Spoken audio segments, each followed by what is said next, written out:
നല്ല പച്ചച്ചെമ്മീനിട്ട് ചക്കക്കുരു മെഴുക്ക് വരട്ടി.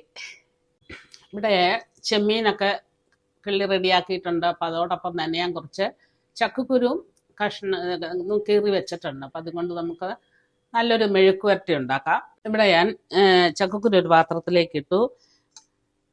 കുറച്ച് തേങ്ങാക്കൊത്ത് അതിട്ട് കൊടുക്കാം, ആവശ്യത്തിനുള്ളത്. അതോടൊപ്പം 2-3 പച്ചമുളക് നടുവേ പിളർന്നതും കറിവേപ്പില ഇട്ട് കൊടുക്കാം. അതിട്ട് കൊടുത്ത് ആവശ്യത്തിനുള്ള ഉപ്പ്,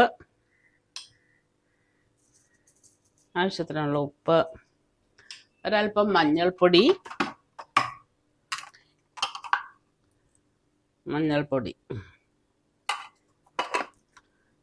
ആവശ്യത്തിന് വേകാൻ ആവശ്യമുള്ള വെള്ളം കൂടി ഒഴിച്ചു കൊടുത്തിട്ട് നമുക്കൊന്ന് വേകാൻ വയ്ക്കാം. ഇപ്പം നമ്മുടെ ചക്കക്കുരു എല്ലാം വെന്ത് വെള്ളമൊക്കെ പാകത്തിനായിട്ടുണ്ട്. ഇനി നമുക്കതിനെ മാറ്റിയിട്ട് ഒരു പാൻ അടുപ്പ് വയ്ക്കാം. അതിലേക്ക് കുറച്ച് എണ്ണ ഒഴിച്ചു കൊടുക്കാം.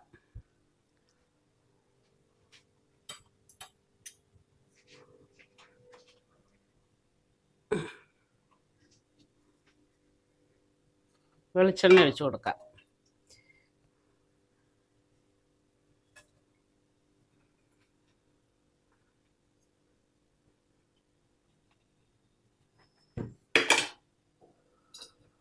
എണ്ണ ചൂടാവട്ടെ. എണ്ണ ചൂടായി വരുമ്പോൾ നമുക്കത് കുറച്ച് വെളുത്തുള്ളി, നല്ലതായിട്ട് കുറച്ച് വെളുത്തുള്ളി എടുത്ത് അത് ചതച്ചു. ഇത് കൊച്ചുള്ളി, ചുവന്നുള്ളിയും ചതച്ച മുളകും കൂടെ നന്നായിട്ട് ചതച്ചെടുത്ത് അതും കൂടെ ഇട്ട് കൊടുക്കാം.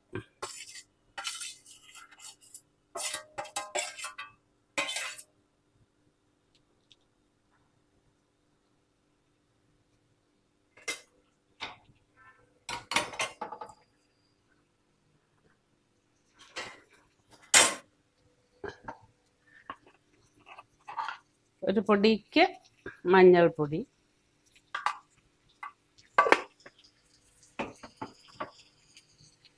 ഉള്ളി ഇപ്പോൾ ഒരുവിധം ഒന്ന് മൂത്ത് വന്നു. അപ്പോൾ ഒരല്പം ഒരു കളറിന് വേണ്ടിയിട്ട് അല്പം ഒരു കാശ്മീരി ചില്ലി പൗഡറും കൂടി ഇട്ട് കൊടുക്കുകയാണ്. അതോടൊപ്പം ഒരു പൊടിക്ക് കുറച്ച് കുരുമുളക് പൊടി,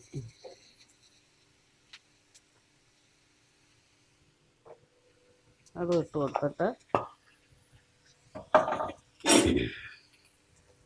നമ്മൾ വറ്റിച്ച് വെച്ചിരിക്കുന്ന ചക്കക്കുരു ഇതിനകത്തേക്ക് ഇടാം. അപ്പോൾ ചക്കക്കുരു ഒന്ന് ചെറുതായിട്ടൊന്ന് വഴന്നു വന്നു. ഇനി നമ്മൾ ഇത് ചെറിയ ചെമ്മീനായതുകൊണ്ട് പെട്ടെന്ന് ആവും. അപ്പോൾ ഒത്തിരി വറന്നു പോയാലും കൊള്ളൂല ചെമ്മീൻ. അപ്പോൾ ഇനി നമുക്ക് ഈ ചെമ്മീനും കൂടെ അങ്ങോട്ട് കൊടുത്തിട്ട് ഇളക്കി നല്ലതായിട്ട് എടുക്കാം. ഇതൊക്കെ എല്ലാവരും ഒക്കെ ഉണ്ടാക്കുന്നതാണെങ്കിലും എനിക്ക് നാട്ടിൽ വരുമ്പോഴല്ലേ ഇങ്ങനെയുള്ള ഇതുപോലെ കൊച്ചു ചെമ്മീൻ കിട്ടാനും ഫ്രഷായിട്ട് കിട്ടാനും ചക്കക്കുരു ഇങ്ങനെയുള്ളതൊക്കെ ഉണ്ടാക്കാൻ പറ്റുള്ളൂ. അപ്പോൾ ഇത് നല്ലൊരു മെഴുക്കുവരട്ടിയാണ്, നല്ല രുചിയാണ് ചെമ്മീൻ ഇട്ടിട്ടുള്ളത്.